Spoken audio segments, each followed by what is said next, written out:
How's your mask? Tight enough? Take a moment to adjust. I'll be right in the booth.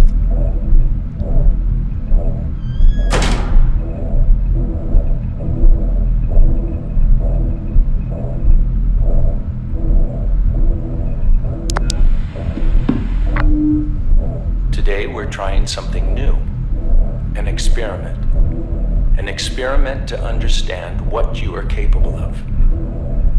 Let's begin. I have to say, the overall sound design in Stranger Things VR is impressive, and it's clear that Tender Claws has put a lot of thought into creating an immersive audio experience that's meant to complement the game's VR visuals. Now, the soundscape is layered with a mix of ambient sounds, familiar 80s style synth music, and sound effects that aim to transport you straight into the world of the Upside Down. I'd simply hoped to speak with you, as we used to. Just you and I. So, in the game, Tender Claws uses a mixture of original voice acting from performers in Season 4, memorable audio from scenes you might remember from Stranger Things itself, as well as sound-alike actors to fill in the narrative gaps for VR. One of the standout elements of the game's sound design is its use of spatial audio. Whether it's the eerie sounds of the Upside Down, the distant rumble of a Demogorgon, or the familiar chatter of one of the show's characters, the game layers these cues and presents them dynamically in space to make them seem more believable. There's clearly a lot of effort that's gone in here to port the show's unique audio aesthetic to VR and even mixed reality. This is experimental tech used to locate unstable, interdimensional portals. Good morning, Henry. Doctor? I trust you slept well.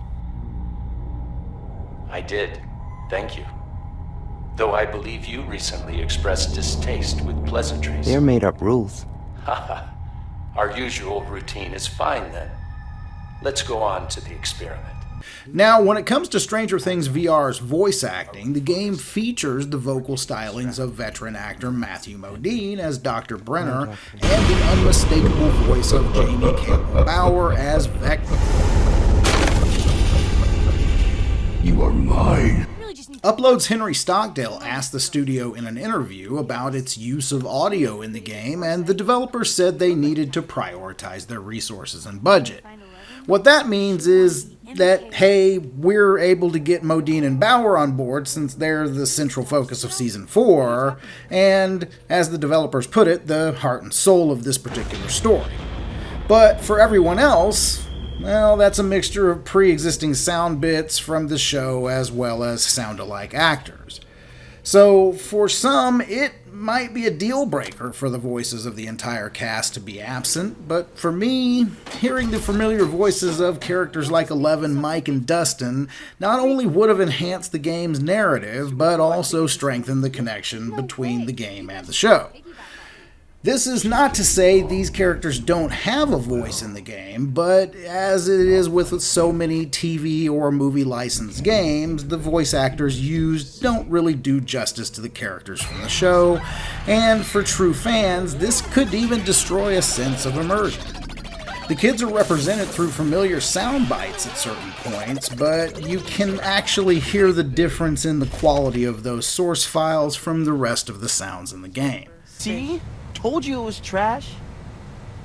He's Kronos the Warlord, World Ender, and he gets tricked by Silverfish. He's technically fought him a bazillion times. And He doesn't even remember who he is.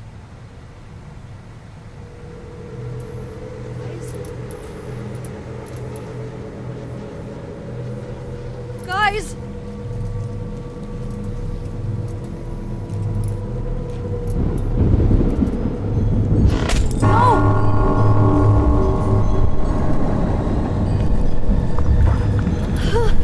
There has to be somewhere I can go.